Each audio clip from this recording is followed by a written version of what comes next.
Olá, você, seja muito bem-vindo, muito bem-vinda a mais um episódio do meu podcast Conversas com Propósito. Eu sou André Caldeira, sócio fundador e CEO do Grupo Propósito e também professor nos cursos de conselheiros do IBGC.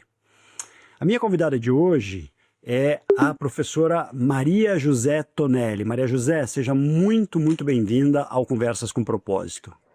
Olá, obrigada. Um prazer estar aqui com você, André. Muito bom. Bom, eu vou fazer uma breve apresentação sua, mais estruturada, e aí a gente já vai engatar na nossa conversa. Maria José Tonelli é professora titular no Departamento de Administração e Recursos Humanos na FGV em São Paulo, instituição em que atua como professora e pesquisadora desde 1988. Formada em Psicologia pela PUC de São Paulo, onde também obteve seu mestrado e doutorado na área de Psicologia Social, atua como conselheira do Instituto Reciclar e da Faculdade de Economia da Universidade do Porto, em Portugal.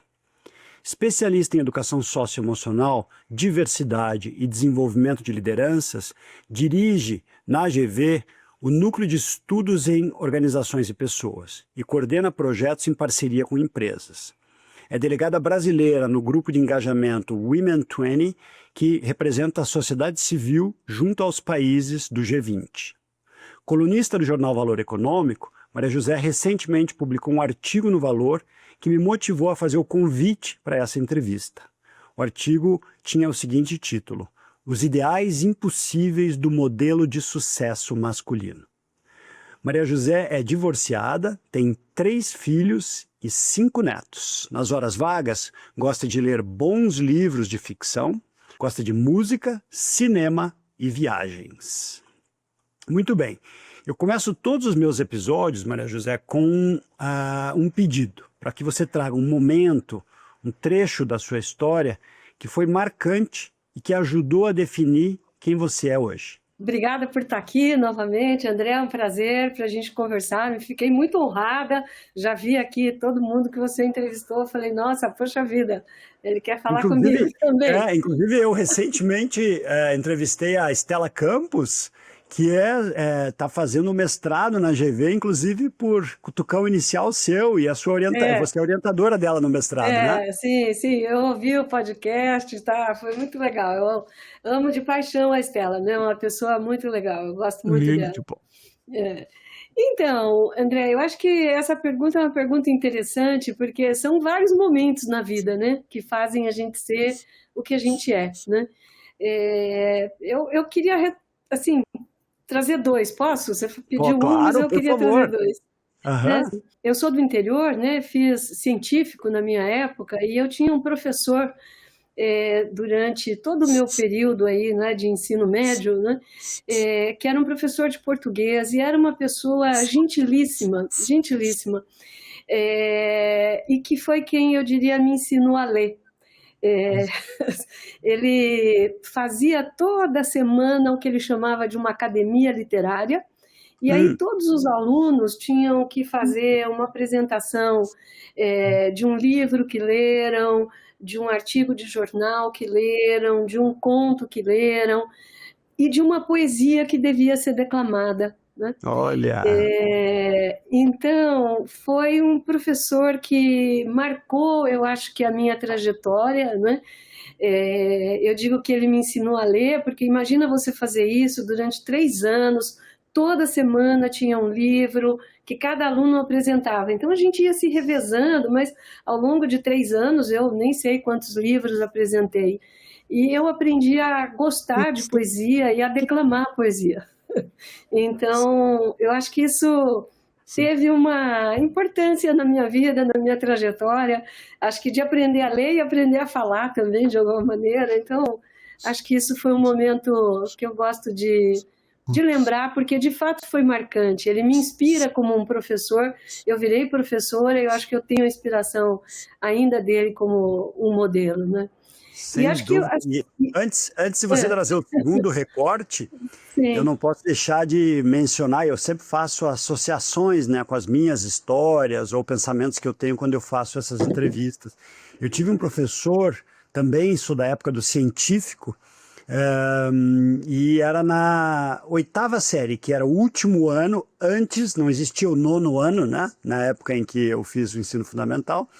Eu tenho 57 anos e é o professor Arlindo, de língua portuguesa, e ele foi um professor que me ensinou a declamar poesia também. E eu lembro que no campeonato da sala eu decorei Canção do Tamoio, de Gonçalves Dias, e que tem uma mensagem fortíssima sobre resiliência, sobre enfrentar a Sim. vida, né?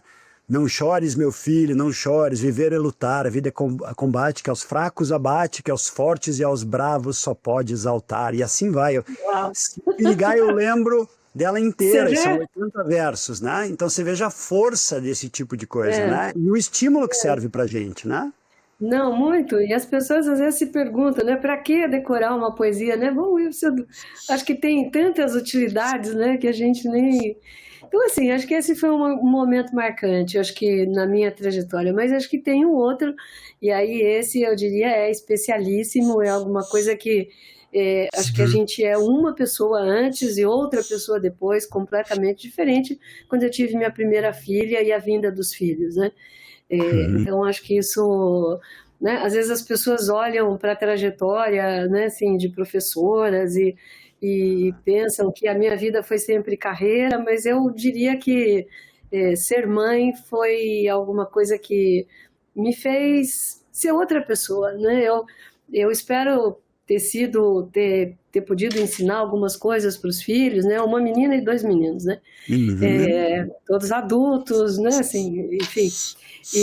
Mas eles me ensinaram muitíssimo. Eu acho que eu sou outra pessoa depois da minha primeira filha e também depois da vinda dos Como outros, eles né? se chamam, seus filhos?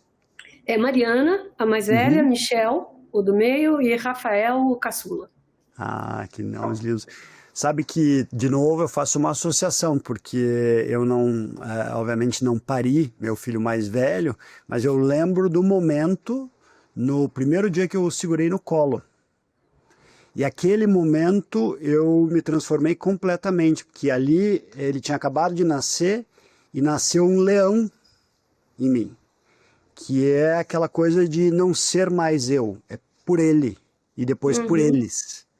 E é uma coisa sim, que é só experimentando, só vivenciando mesmo, né? Então, muito exatamente. bacana você trazer esse recorte, porque eu me identifico com esse momento.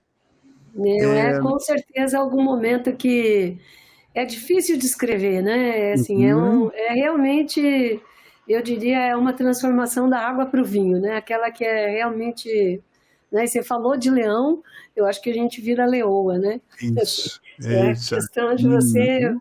né, assim, abraçar, proteger e defender, enfim. É. Eles trabalham com o que, os seus filhos? A mais velha é advogada, ela é hoje diretora de compliance numa empresa. Uhum. O meu do meio é engenheiro, também trabalha numa empresa, numa área mais técnica, é, na, na indústria de oil and gas. E Uhum. o meu caçula, que teve até uma trajetória que parecia que ia seguir assim o caminho dos pais, de ser professor, fez, né, assim, estudou, fez mestrado, doutorado, mas ele hoje trabalha numa consultoria, né, Ah, e ele entendi. mora fora do país, Ah, né, é? assim, o caçula mora fora, Esse é né, o então Rafael. esse é o Rafael. Uhum. E essa vocação pela educação, por se tornar professora, você acha que também tem uma influência daquele professor do científico? Da onde vem essa, essa vontade de trilhar uma vida na educação? Então, eu acho que o professor influenciou no sentido de como eu acho que a gente tem que conduzir o que é a educação, né? Certo. Mas não o porquê eu fui por esse caminho, né? Aham. Eu acho que eu, assim, o como eu acho que é muito inspirado, né? Na forma como ele avaliava os alunos, ele sempre incentivava, né? A princípio todo mundo tinha 10, né? Porque estava todo mundo se esforçando, todo Uhum. mundo e todo mundo ia, todo mundo fazia, assim, não tinha, né, assim, ele criou a gente diria hoje assim, uma cultura dentro da aula dele que a sexta-feira era a academia literária e todo mundo gostava. Uhum.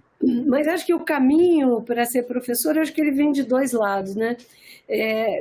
De um lado, eu fiz pesquisa já quando eu estava no curso de graduação, na faculdade de Ah, psicologia, né?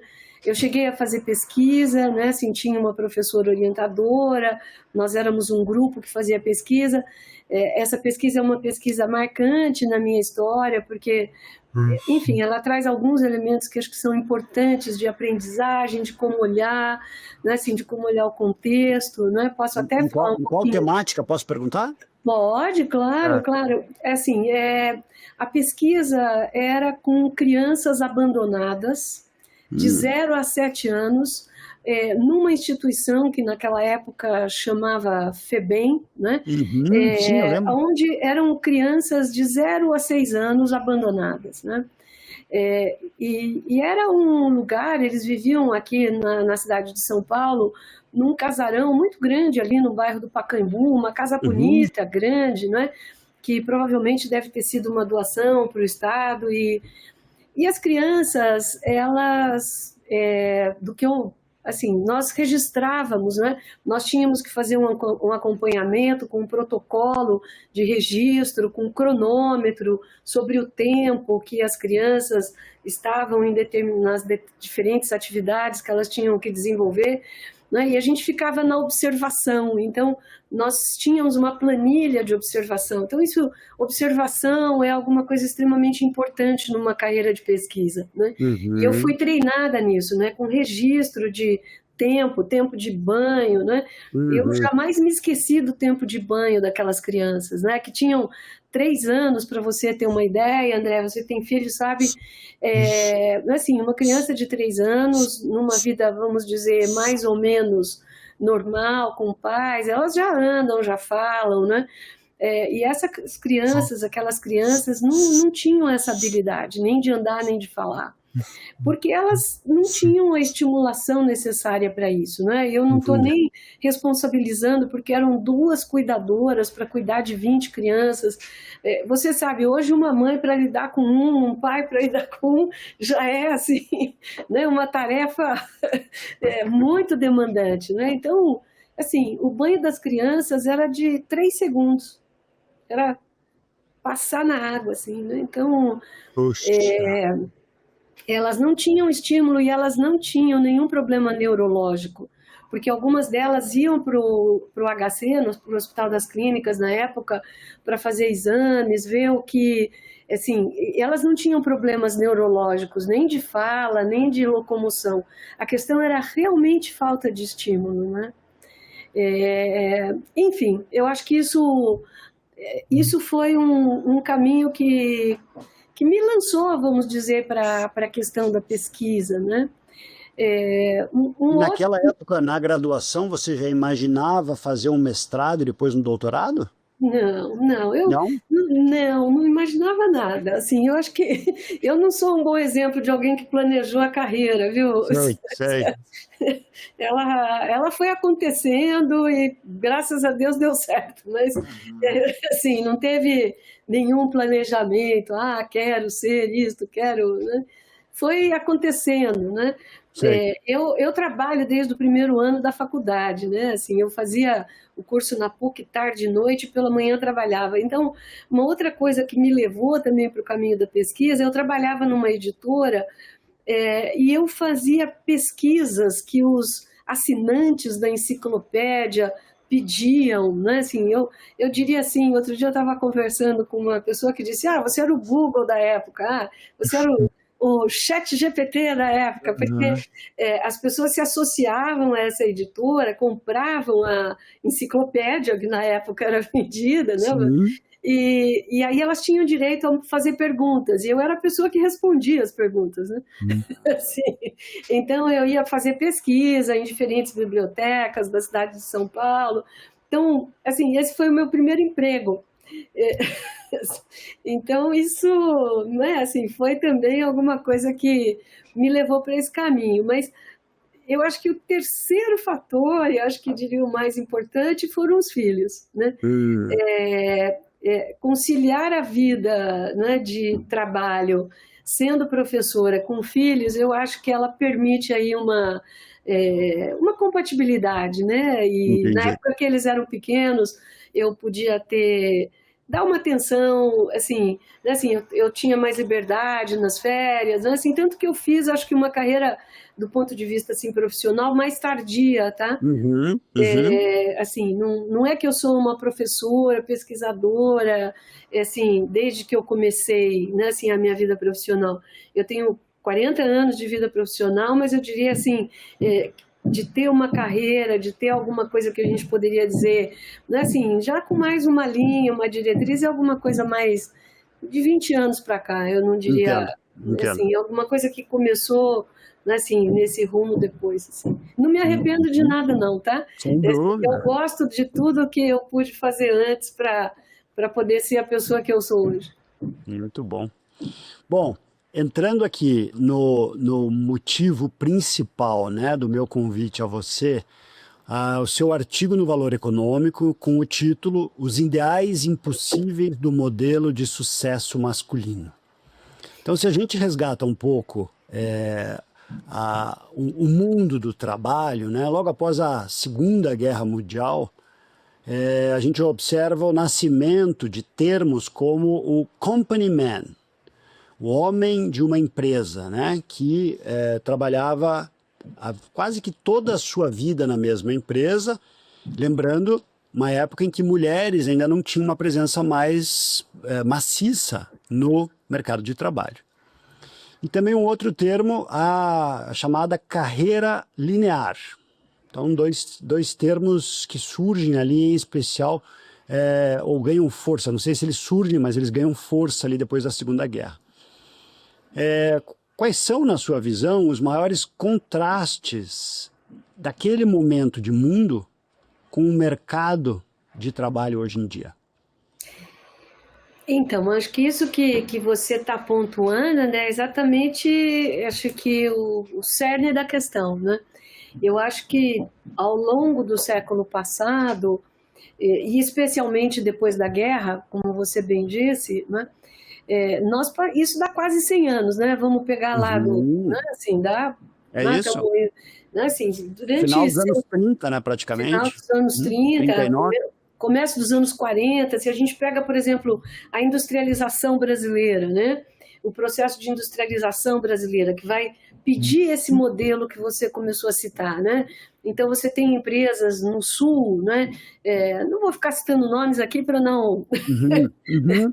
Mas, assim, as empresas brasileiras começam aí no final dos anos 40, né, no meio da guerra. As multinacionais, tem algumas que estão presentes aqui há mais de 100 anos, né? Uhum. Você tem algumas empresas que estão aqui no Brasil há mais de 100, 110 anos, mas boa parte das multinacionais que vieram aqui para o Brasil também são empresas que vieram depois da guerra, né? Certo.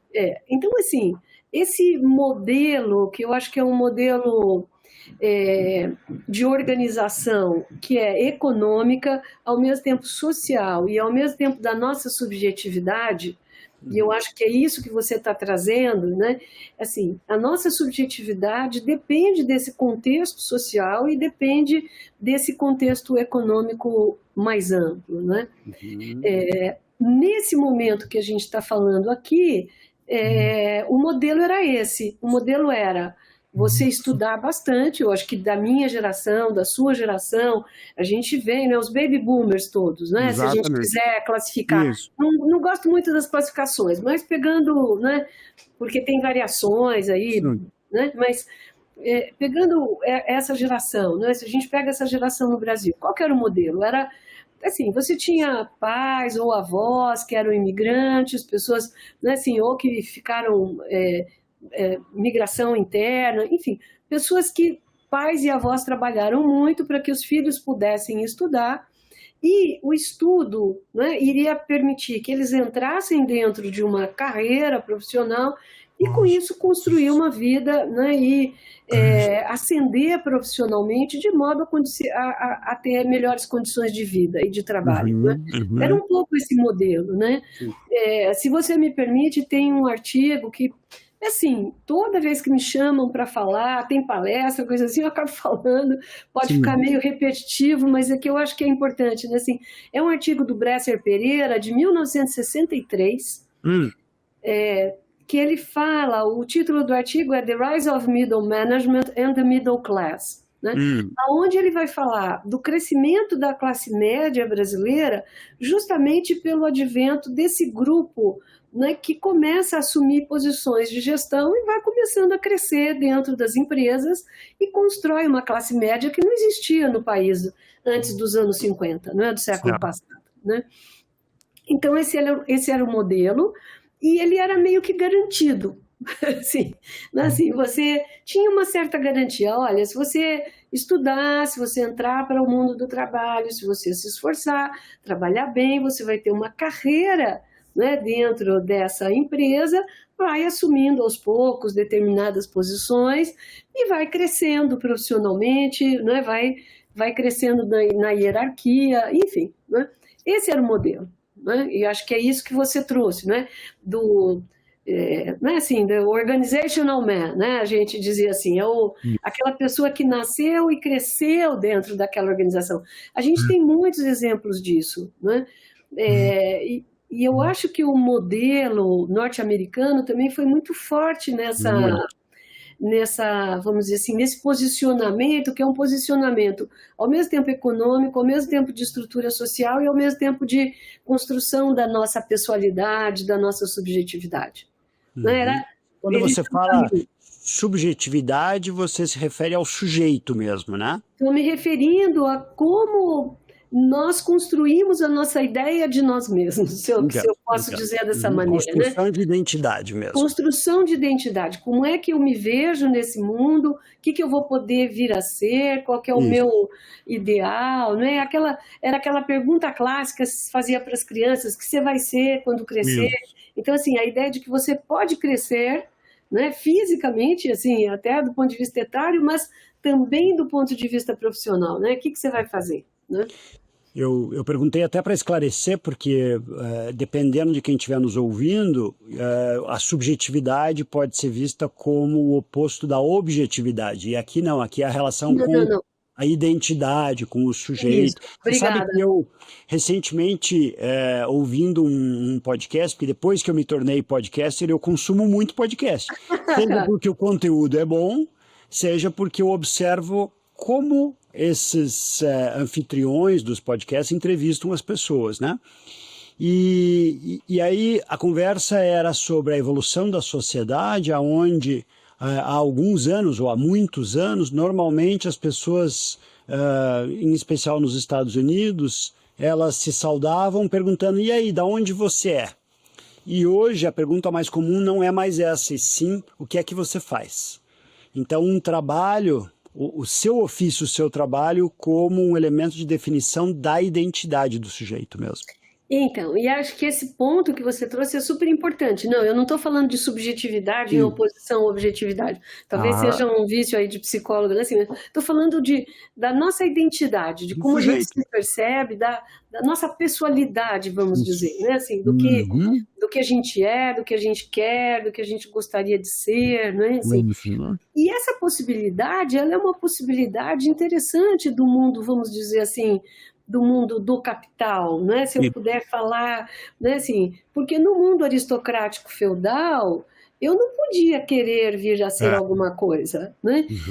Ou eu tinha nascido na nobreza, ou eu tinha nascido, vamos dizer assim, dentro de outros grupos, mas eu jamais mudava a minha condição social. Eu não podia ter nascido como um plebeu e falar, não, de agora em diante eu quero ser um príncipe ou uma princesa. Né? Não existia essa possibilidade. Essa possibilidade é uma possibilidade desse modelo econômico que nós vivemos até hoje. Só que ele mudou um pouco nessas últimas décadas. Então, acho que essa é uma questão que daí vai conversar com...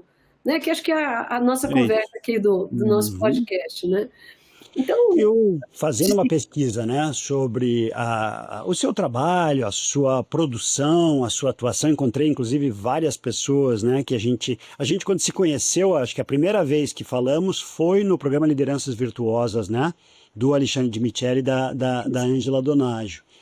Mas não tínhamos tido a oportunidade de fazer esse tipo aqui de troca. E eu achei um artigo que você também escreveu, intitulado Feitos para Não Durar. Emprego e casamento no final do século XX. Um paralelo sobre a dinâmica das instituições e da intimidade entre casais. Queria que você contasse para a gente o racional, o raciocínio que te levou a escrever esse artigo. então, ele é, poxa, você foi pegar lá atrás, né? Um artigo do século passado, escrito no século passado, mas acho que assim, eu vou falar muito rapidamente aqui. Eu fiz um mestrado, meu mestrado foi na psicologia social, e no meu mestrado eu estudei a questão de processos de separação de casais. Eu ainda não estava no mundo da administração, Certo. né? Eu estava fazendo o meu mestrado, meu caçula tinha acabado de nascer, e eu Hum, estudei muito nesse período, porque eu fazia um trabalho voluntário, é, junto ao centro, assim, era, vamos dizer, deixa eu ver se eu consigo explicar onde que era. Tem a Faculdade de Direito do Largo São Francisco, aqui em São Paulo, sim, tem o centro acadêmico, que é um centro acadêmico muito atuante, e dentro desse centro acadêmico existia um departamento jurídico que dava atendimento gratuito para a população de baixa renda, né? uhum, Eu fazia isso há muitos anos atrás, eu fazia um trabalho voluntário de atender essas pessoas que vinham lá, né? E eram famílias, eram casais em processo de separação, entendi. e eu acabei, junto com um grupo de pesquisa, tentando entender aquela condição daquela população de baixa renda, para quem a psicologia que a gente aprende na faculdade não tinha muita utilidade, porque a Certo. psicologia é uma psicologia mais para a classe média, né, ou para as camadas que já têm uma certa estrutura, vamos dizer assim, de horário, enfim. Era difícil explicar tudo isso aqui nesse contexto, mas, enfim, eu comecei o meu mestrado procurando entender estruturas de família e por que as estruturas de família estavam mudando. E esses casais eram casais em processo de separação de famílias de baixa renda, e foi aí que eu fui encontrar uma ligação com isso que eu estou dizendo, que é a questão do mundo do trabalho, com as questões econômicas, né? Muitos desses casais vinham de famílias migrantes, chegavam Hum, aqui na cidade de São Paulo buscando uma vida melhor. uhum, Esses homens, eles perdiam o poder sobre a terra, que era uma coisa que eles tinham sim, nos lugares de origem, certo. perdiam o poder sobre a terra, chegavam aqui, ganhavam muito pouco, né, em trabalhos muito precários, mas eles tinham um modelo, e aí assim, de vida em que ele era o chefe de família, né, Hum, aquele modelo mais tradicional, mas aí porque a vida não dava para ser sustentada, vamos dizer, só com esse salário, as mulheres iam trabalhar, ele ia se sentindo numa condição de que ele não. Não estou dizendo que isso tudo é uma questão consciente, tá? Eu estou uhum, uhum, falando de padrões e de imaginários que guiam muitas vezes a nossa conduta, ainda que a gente possa não ter a consciência disso, né? uhum. O que acabava acontecendo? Muitas vezes esse homem começava a beber, aí ele começava a bater na mulher, aí a mulher dizia: Olha, eu também estou trabalhando, eu ganho meu dinheiro, eu não preciso apanhar, então eu quero separar. Então, assim, é uma dinâmica de relacionamento que está muito atrelada a essa questão do trabalho, de como as pessoas são valorizadas no trabalho, do quanto que elas podem ganhar, do que se pensa família, do que é a estrutura de família, para que a estrutura de família é útil ou não é útil, dependendo do contexto. Então, são essas coisas que eu comecei a estudar lá para trás, tá? Então, muito interessante, porque eu acho que tem uma palavra que me surge te ouvindo, que é o poder. sim, né? Aquilo que havia no lugar de origem, talvez mais presente, e que aí é seriamente impactado, e principalmente no viés da percepção desse público masculino, né? sim, sim. Então é exatamente isso, é uma perda de poder, né? Hum. Você vai vir trabalhar dentro de um contexto aonde assim, você não tem esse poder, você não dá conta, não é assim, de garantir a manutenção e a sobrevivência da família, não é? Uhum. E isso muitas vezes é visto como como eu posso dizer, uma deficiência pessoal, Eu entendo. né? E E não talvez, uma questão estrutural, alguma coisa que. É claro que tem o individual nisso, mas uhum, isso também depende de um contexto social. Talvez por isso a gente viva hoje uma crise tão grande com os jovens. Os jovens hoje estão muito deprimidos, né? uhum. Mas eles estão muito deprimidos porque exatamente nós estamos num momento de que está faltando sonho, está faltando a possibilidade de um vir a ser que seja, né, assim, O gratificante, aspiracional, né? aspiracional, né? Então, eu acho que, né, assim, tem um contexto social mais amplo, tem um impacto na forma como a gente vive o nosso dia a dia, a nossa identidade, a nossa pessoalidade. Fazendo um vínculo, uma conexão com a palavra aspiracional, uma outra pergunta para você. No livro O Poder do Mito, o Gabor Maté, que é o autor, fala sobre o fenômeno da autossuficiência superautônoma, que é a aversão exagerada e desproporcional a pedir qualquer coisa a qualquer um, ou seja, a dificuldade de pedir ajuda. E eu, dentro da meu trânsito e experiência com diferentes lideranças e diferentes organizações, eu chamo isso de síndrome do super-homem e da Mulher Maravilha.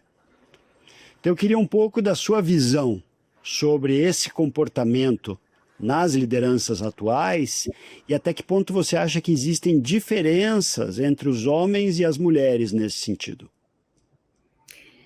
Então, acho que tem várias camadas aqui. É verdade. Nisso que você está perguntando. Mas muito interessante conversar com você, viu, André? Porque a gente não combinou nada, né? E a Não conversa. combinou, não combinou, e é isso. Não, Aqui eu falamos. faço, eu me preparo, né, obviamente, mas eu acho assim, puxa, a Maria José vai trazer uma perspectiva interessante sobre isso, e a gente vai construindo aqui É, algo novo, diferente. não, a gente falou do tema, mas não das É claro. perguntas. Então, assim, deixa eu ver se eu consigo ir aí naquela linha de ir por partes, né? Eu acho que essa questão de não pedir ajuda, a gente vive. Bom, vamos falar, nós estamos em 25, a gente acabou de passar por uma pandemia, né? Sim. A pandemia nos isolou, nós fomos É. obrigados meio que a, cada um dentro da sua pequena rede, encontrar formas de sobrevivência, né? E isso pegou o mundo todo, né? Eu acho que a gente já vinha antes como eu posso dizer, de um imaginário bastante individualista. Eu não acho que não é uma coisa que, na minha perspectiva, pelo menos, na minha visão, não é alguma coisa que acontece hoje, é alguma coisa que já vinha acontecendo, né? Uhum. Tem um autor que eu gosto muito que se chama Christoph Lasch, né? E ele vai discutir a questão do narcisismo, e isso é um livro do final dos anos 80, né? Assim, começo dos anos 90, né? Tem várias coisas escritas nesse período mostrando que a gente já vivia numa mentalidade, eu poderia dizer, muito individualista. Então, Egóica. mais egóica. Eu vou fazer a minha carreira. É a minha carreira, não é a sua, não é do meu amigo, não é assim. Dentro deste modelo que permite a gente fazer uma carreira, e eu diria isso é positivo, isso também é muito individualizado, né? Certo. Tem a questão do mérito, né? E tem a questão da meritocracia, então é o seu mérito, e muitas vezes nesse debate da meritocracia a gente acaba esquecendo as questões de contexto social, né? O que é mérito nisso? Então, eu acho que a gente já vinha de uma sociedade mais mais individualista, né? E aí a gente chega na pandemia que faz a gente se deparar com essa questão, né, de sobrevivência, né, do que a gente pode fazer. E acho que isso foi um momento de muito sofrimento para todo mundo. Eu acho que o sofrimento sempre existiu, mas eu acho que a gente se deu conta dele, né, de uma maneira mais extensa, de uma maneira, né, que Mais gráfica mesmo, né? e mais abrangente. Todo mundo se viu ali numa situação de quase morte, né? Sim. Então, acho que a gente está processando tudo isso ainda, acho que a gente não resolveu, né? Então, eu acho que esta questão do individualismo de hoje é porque se junta também com um contexto global, e aí tem todo um debate geopolítico, não sei se é o caso da gente entrar aqui, mas é um momento menos de utopia, né?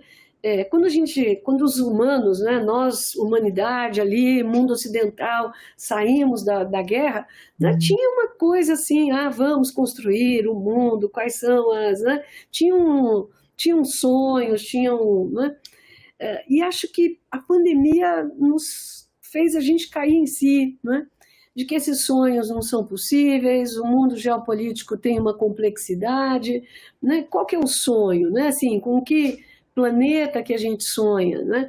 A gente tem a crise climática, então isso também é alguma coisa. Então a gente vive um momento que eu não sei nem se é que a gente não quer pedir ajuda, mas eu acho que é um momento de quando a gente não pede ajuda porque a gente talvez não acredite que ela possa acontecer, né? Quando você está muito deprimido, mas muito deprimido, né? Sem esperança, né? Você não tem condições nem coragem de pedir. Ou seja, seria uma espécie de desconexão e apatia? Eu diria que é mais isso. Eu diria que é mais né? Tanto que a gente vê um monte de coisa acontecendo e as pessoas estão meio que resignadas. É assim, né? Não tem muito o que fazer, né? Não tem um coletivo que organize e proteja. Às vezes, dentro de algumas bolhas específicas, tem. Tanto que eu acho que a gente também tem um movimento oposto de buscar isso, né? Você mencionou aí o grupo, né, do Alexandre, da Ângela. Eu acho que, assim, as pessoas buscam pequenos grupos, às vezes, para se apoiar, para entender, mas mesmo assim tem uma apatia, né? Tem meio que uma resignação, não adianta mesmo, não é? Não tem o que a gente vai fazer que vai resolver. Não sei se... Não, acho que eu estou é um bom... tentando traduzir um sentimento que para mim é um sentimento que permeia, vamos dizer, isso que a gente poderia chamar o zeitgeist de hoje, sabe? Esse espírito do tempo contemporâneo, né? A Vicky Bloch, né, que você bem conhece, e volta e meia eu vejo as fotos dela dando aula lá na GV, e a Vicky foi minha entrevistada aqui no podcast, eu chamo ela de madrinha aqui do Conversa com Propósito, porque ela vive me indicando pessoas para eu entrevistar. E a Vicky escreveu um artigo recente no Valor sobre o cansaço, né, sistêmico, teve uma repercussão gigantesca. Sim, então, com certeza. eu acho que isso conversa de alguma forma com o que você traz. Mas eu vou pegar o gancho, então, no programa do Alexandre e da Ângela, que também já foram entrevistados aqui no podcast, e eu li um artigo seu, uma menção a Bell Hooks, Sim. que, curiosamente, foi também já mencionado pelo Jerry Colonna, que foi meu primeiro episódio em inglês aqui. O Jerry é autor de um livro chamado Reiniciar, que é maravilhoso. E eu vou fazer até uma formação nos Estados Unidos com ele no começo do ano que vem. E depois eu quero essa dica que eu não conhecia. O Bell Hooks, ele escreve... e aí você traz no seu artigo que muitos programas de liderança apontam a obsolescência do modelo de comando e controle e a necessidade de uma liderança que se importa de fato com as pessoas. E aí a pergunta para você seria: o que você, na sua experiência e visão, lidando com tantos perfis, né, de alunos, de empresas, o que você entende que os líderes das empresas mais precisam estudar, mais precisam se aprofundar hoje em dia? Então, eu acho que aí tem uma questão bem interessante que você traz, né? Eu coordeno programas Uhum, na GV, né? Na FGV, para alta gestão, C-level, para CEOs, né? E eu acho que os CEOs hoje, especialmente, assim, todo o pessoal que está numa posição de liderança, né? C-level e CEOs, né? uhum, Eu acho que eles enfrentam um mundo de maior complexidade do que já foi ser o líder número um, né, assim, das empresas, se a gente fala de outros momentos. Talvez com outras complexidades, mas, de fato, hoje eu acho que eles têm que... né, assim, eu brinco que os CEOs, eles são muito cobrados, inclusive, por todo o posicionamento que eles têm que ter com a sociedade como um todo. Acho que isso antigamente não era tão cobrado e hoje é cobrado, né? uhum, uhum. Qualquer manifestação que não esteja muito adequada, né, causa arranhão na reputação, né? Eu chamo isso da sociedade hiperconectada que a gente vive atualmente, né? Sim, sim, a gente vive e eles têm que ter esse posicionamento. Então, eu vejo que eles estão hoje muito pressionados, né? Uhum, Eles estão muito pressionados, porque eles têm que atender de uma maneira assim muito rápida a resultados, né? São uhum. obrigados a assim, e hoje eu diria assim, né, os fundos querem retornos, né, do quarter, né, de uma maneira Isso. assim muito A mentalidade curto-prazista. uma mentalidade curto-prazista e de outro lado uma mentalidade de longo prazo, né? Então acho que eles estão nesse meio e eu acho que isso é uma questão muito difícil. Então é, sem pensar nessa mentalidade curto-prazista, eu diria que para você ter relações de confiança, para que as pessoas possam trabalhar com você dentro de uma cultura, de fato, a gente tem que estabelecer o que eu chamo de uma cultura de cuidado, né? É, a gente precisa cuidar das pessoas, né? E esse cuidado, ele é alguma coisa que depende de um interesse genuíno pelo outro, né? Uhum. Não é só alguma coisa para a gente falar sobre. Acho que tem muita coisa que é falada, blá blá blá, mas né, assim, de um interesse genuíno. Né? E eu acho Uhum. que CEOs, mesmo com toda essa pressão, né, assim, que conseguem ter um cuidado com o pessoal que está diretamente ligado a eles, consegue ter um desempenho melhor. Né? Você falou da Bell Hooks, né? Assim, a Bell Hooks ela traz uma coisa que eu acho que é muito bonita, né? E que parece meio utópico, mas você também traz utopias, né? É, Opa! assim, acho que a gente precisa delas, né?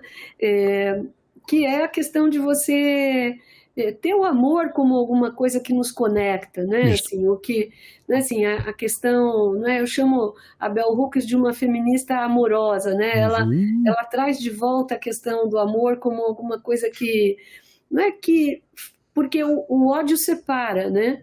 Isso. Mas o amor une, né? Então, e eu acho que a gente vive hoje num mundo onde predomina não o amor, infelizmente, né? Mas Uhum. predominam as pulsões agressivas, né? Eu escrevi isso também, né?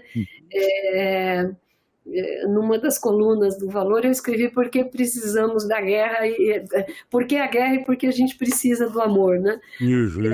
Porque as pulsões agressivas, a nossa agressividade tem levado a uma coisa de destruição, né? Ela Uhum. separa, né? O ódio separa, né? E a gente está vendo isso, né? Uhum. É muito utópico falar isso, né? Você sabe, André, né? Assim, parece assim, né? Assim, que essas pessoas estão falando de amor quando eu tenho que entregar resultado amanhã cedo, né? Então, Mas mas de você qualquer sabe, maneira Maria a José, gente se que une, eu né? concordo muito com o que você está dizendo, porque a palavra amor, ela pode, a gente aperta a tecla SAP aqui e eu posso, você falou, por exemplo, em cuidado e amor. Eu estendo isso, então, quando eu penso em cuidado, eu acho que o processo começa com o espelho, autocuidado, que é autoconhecimento, que eu acho que é algo muito importante para qualquer líder, né? E o segundo, quando a gente fala em amor, eu posso substituir, por exemplo, por empatia, por escuta atenta ou escuta ativa. Entrevistei recentemente a Annette Simmons A autora foi um episódio em inglês, ela é autora de um livro que eu li lá em 2012, eu acho, chamado The Story Factor, que é considerado um dos 100 melhores livros de business da história. E a Anete, ela já está aposentada. Quando eu fiz o convite, ela falou, deixa eu conversar com você antes para ver se dá match, porque eu falo o que eu penso. E eu falei, acho ótimo, né? E ela fala o seguinte, quando a gente olha uma perspectiva atávica do nosso DNA, a gente não lembra de fatos, a gente lembra de histórias. E as histórias geram as conexões. Então, você fala em amor, o amor tem a ver com vínculo, com conexão, com empatia, com escutativa, que hoje são temas de grande importância e talvez de escassez nos ambientes organizacionais. Sim. Então, eu acho que utopia, pode ser visto como, mas eu acho que ele é uma realidade, uma necessidade mesmo, sabe? Muito interessante, muito bom. Eu acho que é isso, assim, eu acho que a gente tem que falar também, né, assim, daquilo que é o ideal, mesmo que não seja o real, né? Porque o ideal é alguma coisa que nos faz caminhar, que nos move, que nos leva em direção, né, a uma outra. E acho que mais do que nunca está sendo necessário, né? Quando a gente vê aí ameaças de guerra, né? Assim, não é assim, a gente está num momento, né? Assim, a questão climática, enfim, né? A questão da violência que a gente enfrenta, né? Aqui no Brasil, assim, por diferentes questões, né? Então, acho que de fato, acho que é essa questão do que nos permite, né? E aí, se você quiser, a gente poderia voltar para a questão do tema, né?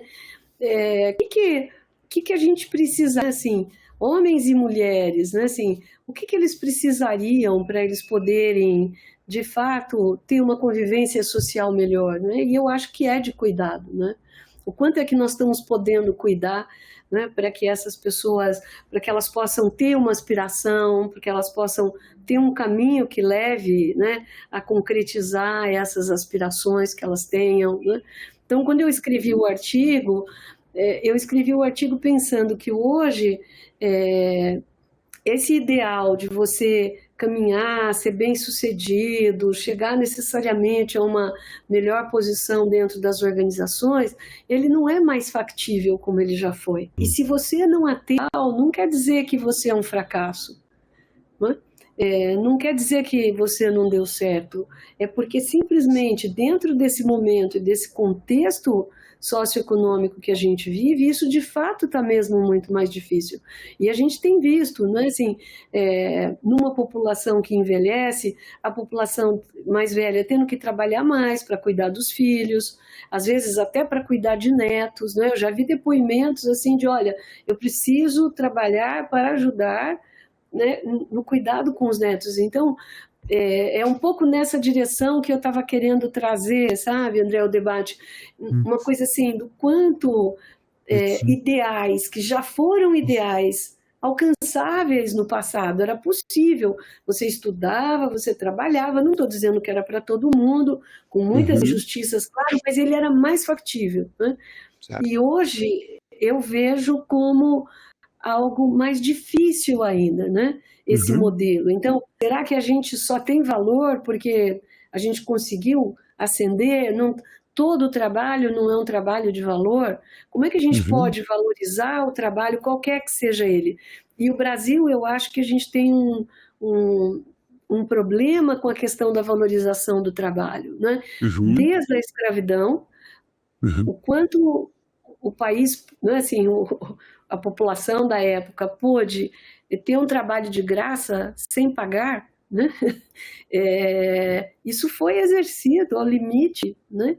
Nós fomos o último país a fazer a abolição da escravatura, então é um país que também de séculos não valorizou o trabalho, qualquer que seja ele, né? Então, aí você só valoriza o trabalho de quem, né, conseguiu fazer essa carreira brilhante, mas todos os trabalhos precisam ser valorizados, as pessoas precisam de salários dignos, né? Então, acho que tudo isso é alguma coisa que precisaria ser debatido, né, ser evidenciado, para que as pessoas possam ter valor por tudo aquilo que elas fazem, cada pequeno trabalho, né? Uhum, uhum, Coincidentemente, eu estava ontem, encontrei a Vicky, que você falou. Eu conheço a uhum, Vicky, nós somos colegas, assim, lá na psicologia, né? Então, assim, conheço de longa trajetória, né? E a gente estava num evento social que veio uma pessoa perguntar se a gente queria uma coisa lá, era um prosecco, alguma coisa, e a gente falou, não, uma água, né? E aí esse jovem que estava ali atendendo disse, ah, mas que água, com gás ou sem gás? Assim, sabe aquela pessoa, né? E aí a gente estávamos em três, naquele grupinho, falamos, duas com gás, uma sem gás. E a pessoa foi lá, buscou, voltou. Sabe essa coisa de que pessoa que está trabalhando bonito, né? E eu acho que a gente não valoriza quando as pessoas estão trabalhando bonito em qualquer função que elas tenham. Qualquer uhum, pessoa merece, tem valor por todo o trabalho que faz. Mas eu acho uhum, que isso não é uma mentalidade, um imaginário comum no Brasil. A uhum, gente tem uma uhum. tendência a valorizar as pessoas que são só bem-sucedidas no sentido de financeiramente bem-sucedidas ou de posições que vieram alcançar. Não sei se eu me faço claro. Eu acho que a Não, gente tem aí entendo. séculos de história que precisariam ser revisitados no sentido da gente valorizar o trabalho, né? O que Uhum, cada um uhum. faz, independentemente do. Né? Assim, é claro que tem uma visão social do que é o trabalho, mas aqui no Brasil a gente não respeita muito as pessoas que estão trabalhando e fazendo bonito o seu trabalho, né? Então, Uhum, não sei, me uhum. estendi aqui, não sei se você Não, queria não, mas perguntar é alguma coisa. interessante é interessante a perspectiva. Eu acho que é importante trazer essa visão de valorização de diferentes perfis de tipos, né, de trabalho, independente de status, de patamar de remuneração, né? E sim o trabalho como ofício, como eventual fonte de renda também, claro, mas também como fonte de realização, que acho que aqui poderia ser. A gente poderia gravar um outro podcast, né, Poderia, sobre esse poderia. tema, né? A gente poderia trabalhar. Eu já trabalhei bastante com uma abordagem que é de um francês que mostra assim a importância do trabalho em diferentes dimensões. É claro que a questão renda é importante. No Brasil É, ainda mais. Eu não quero, pelo amor de Deus, claro. dizer é, é, Não, é, ficou claro? Uhum, né, assim, a questão do salário digno é uma questão que eu acho que sim, eu acho que a gente tem que também trabalhar para isso, né? Eu estava conversando com alguns colegas de RH que cada vez mais falam, bom, e tem algumas empresas já fazendo isso, né?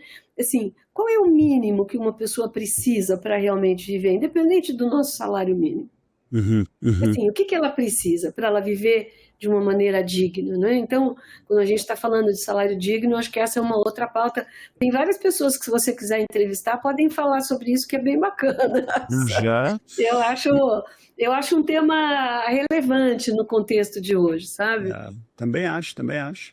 Eu queria então mudar um pouquinho a direção para passar para o nosso bloco de perguntas comuns. Mas antes, uma última pergunta ainda desse bloco.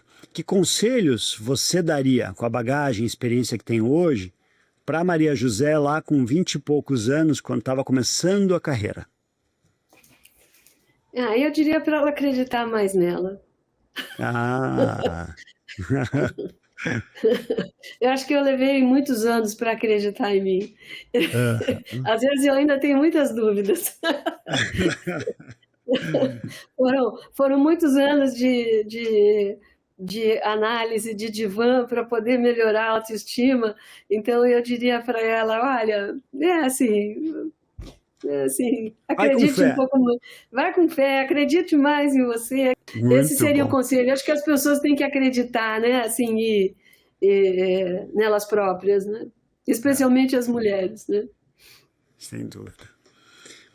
Bom, vou fazer algumas perguntas aqui do bloco geral, são perguntas comuns a todos os meus convidados e é um formato Sim, ping-pong, tá?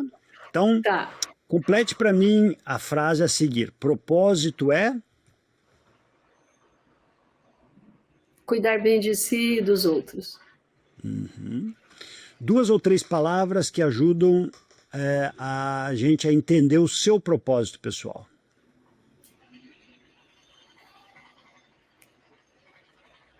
Acho que esperança, Uhum, cuidado uhum, É, 3 palavras, tá difícil aqui, viu? Pergunta difícil. Não Não, me podem ser preparei para essa, duas. não. Mas eu acho que cuidado e esperança. Eu acho que essas duas Uhum, talvez sejam suficientes. uhum. Você mencionou o seu professor lá do científico no início da nossa conversa. Alguma outra figura de referência na sua vida? Pai, mãe, um mentor que você traria?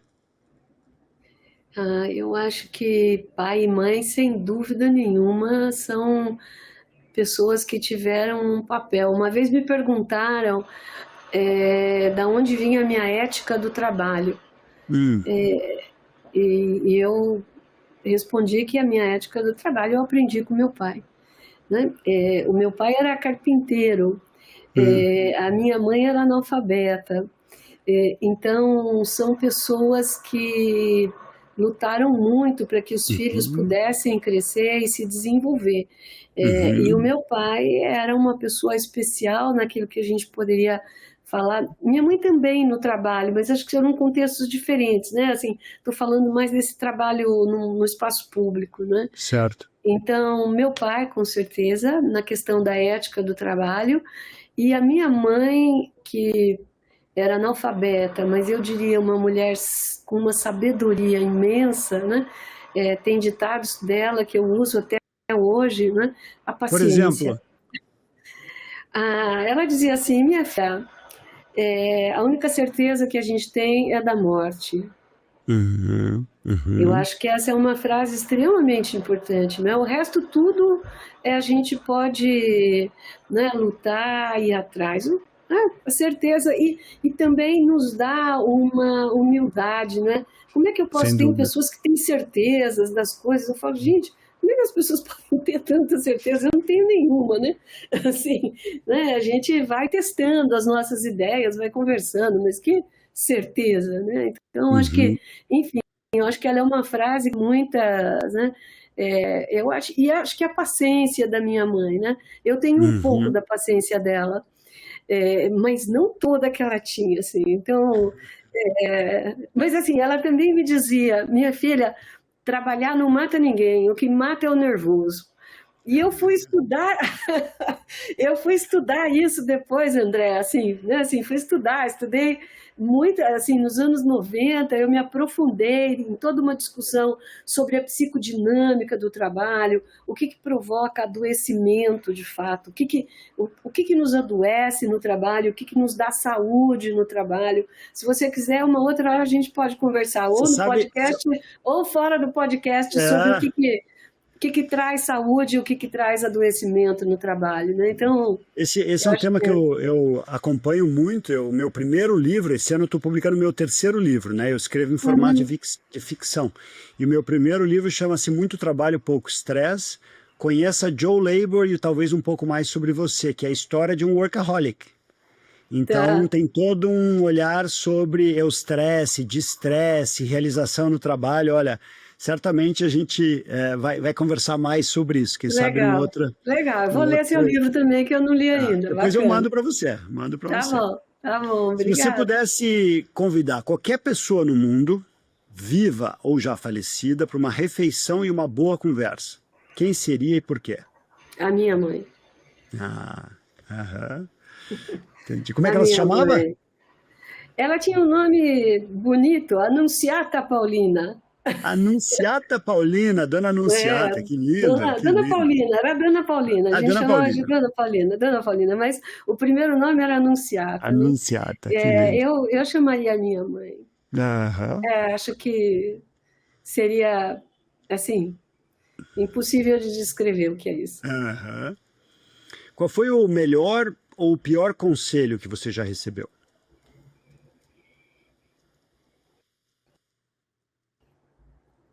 Olha, eu acho que eu já recebi bons conselhos, né, de pessoas próximas. Eu não saberia ter um registro aqui de um mau conselho. Eu acho que eu acredito assim, eu dou crédito das bobagens que eu fiz às minhas decisões pessoais, Uhum, e uhum. não a um mau conselho, né? Eu acho que eu sempre tive bons conselhos. Talvez Assim, um a bom questão. conselho tenha sido da sua mãe. Presta atenção no nervoso, minha filha. Então, mas a minha mãe, sem dúvida, os É, ditados dela, assim, então. sempre foram bons conselhos, né? Assim, Aham, ela dizia também, Deus diz, olha que eu te olho, né? Então, sim, aham, tudo bem, a gente tem, assim, tem o espírito, a divindade, mas olha, se você não olhar para atravessar a rua, é, né, é, ninguém vai olhar para você. Então, acho que esse era um bom conselho também. Não, sem dúvida nenhuma, os conselhos da mãe, viu? aham. Que pergunta você teria para mim nessa nossa conversa? É, O que você poderia dizer que você aprendeu com essa nossa conversa hoje? E como você sai diferente hoje? Eu saio diferente, mas Ah, a eu também. pergunta agora. Eu também. Eu acho que você traz uma perspectiva muito interessante sobre a dificuldade de pedir ajuda no mundo corporativo moderno, não pela síndrome da invencibilidade, pela baixa vulnerabilidade, mas sim pelo cansaço, pela, pela apatia, talvez pela paralisia, como se a gente ficasse meio que adormecido, sem saber o que fazer diante de tantos desafios, sabe? E eu acho que isso se conecta para mim com o amor que você trouxe também, quando eu penso, por exemplo, na importância de conexões, de vínculos e da prática da empatia e da escutativa. Então, eu criei aqui uma conexão de dois blocos da nossa conversa que vão para minha mochila, para o meu repertório, sabe? Muito interessante. Que Muito bom. E bom. eu posso dizer que eu aprendi com você muito da importância de boas perguntas. Uhum. Todo mundo fala da importância de boas perguntas, mas eu acho que você faz boas perguntas que nos fazem refletir e que nos fazem pensar e até repensar aquilo que às vezes a gente, Uhum. não é assim, uma coisa de um reorganizar, de uma reflexividade mesmo, né? Acerca dos pontos que você traz. Então, Que bom. Muito eu, obrigado, muito obrigado. eu é que agradeço Mas muitíssimo. eu não posso encerrar sem te pedir para você citar um livro marcante na sua vida. E eu queria tanto um de ficção como um livro técnico. Eu acho Você que falou, você falou para mim que você trabalhou no Círculo do Livro e que você fazia apreciação literária, certo? Antes de a gente sim, começar a gravar. sim, Então, sim. certamente você tem aí uma vastidão, né, de um referencial de livros que deve ser muito interessante. E eu entendo que é difícil pegar um só, mas é aquele que surge agora, sabe? Que a gente possa deixar de dica aqui para o Tá, pessoal que nos acompanha. tá. Eu lembrei de um que foi o primeiro que me veio, de Sim, ficção, ah, é, que eu amo, gosto muito de tudo que ela escreve, hum, mas o livro chama Razão e Sensibilidade, da Jane sim. Austen. E eu acho Uhum, que ela, num título, consegue dar aquilo que acho que a gente precisa para a vida, né? muito Que bom. é razão e sensibilidade ao mesmo tempo, né? Esse é o de ficção. Uhum, E o de não ficção, eu teria dois, tá? Posso falar dois? pode, por favor. Tá. Eu acho que assim, eu brinco que eu falo que eu já falei para os meus filhos lerem. Os dois eu já falei, e eles leram. O segundo nem tanto porque é mais recente, mas o primeiro é o livro O Mal-Estar na Civilização, do Sigmund Freud. Hum, É um livro que ele é de 39, se eu não 39, eu posso estar fazendo confusão agora com a data, é um pouco antes da guerra, uhum, mas eu acho que ele é um livro essencial para a gente entender o contexto contemporâneo também. O Mal-Estar na uhum, Civilização, do Freud. E o uhum, outro é dessa autora que você citou, que ela é maravilhosa, da Bell Hooks, que se chama uhum, Tudo sobre o Amor. uhum. É, Ele estava aqui, eu acabei de emprestar para minha nora e para o meu filho, tá? Sei, sei. Assim, Tudo sobre então, o amor, tá tudo sobre o amor da Bell da Bell Hooks. Hooks. Muito bom. Eu acho que esses dois livros trazem assim, um traz o vamos entender que bagunça é essa, e o outro vamos ter esperança, que a gente precisa, sabe? Um pouco Uhum. são contrapontos assim, do mal-estar, né? Assim, tem um mal-estar, desde o século passado tem mal-estar, mas vamos ver se o amor vence, né? Uhum. Para a gente encerrar, duas últimas perguntas. Pensando nos netos dos seus netos ou nos bisnetos dos seus atuais alunos, e não como um exercício de ego, mas de legado, caso se lembrem da Maria José, você gostaria que as pessoas daqui a muitos anos terminassem a frase como: Maria José foi uma pessoa que...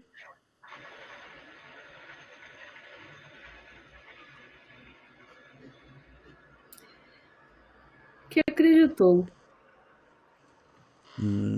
Que lindo, que lindo. Eu acho que é a síntese Que que você isso? falou de razão e sensibilidade, acreditou, é muito lindo, muito lindo, muito Que bacana. bom que você gostou. Foi o que me E a surgiu, a primeira última, palavra. e eu acho que a última você já respondeu, que eu ia te pedir para deixar uma frase ou uma mensagem marcante na sua vida. Acho que talvez esteja no acreditar, né? Eu acho que no acreditar e na necessidade de ter razão, mas também sensibilidade e amor, né? Uhum, muito bom. As duas Olha, coisas. José, puxa, o tempo voou para mim, quero te agradecer profundamente, certamente teríamos conversa para várias horas e outros episódios, mas agradeço profundamente aqui pela sua presença, viu? Eu que agradeço. Foi realmente agradável, foi gostoso, fluiu, um prazer. Fico muito honrada. Muito obrigada mesmo, André. Um prazer e parabéns por esse bonito trabalho que você faz. Muito obrigado. E muito obrigado a você que nos acompanhou em mais esse episódio aqui do Conversas com Propósito. Se você gostou, eu peço que você curta, comente, compartilhe. Vamos juntos ecoar mais diálogo, mais inspiração e mais propósito. Muito obrigado e até o nosso próximo episódio.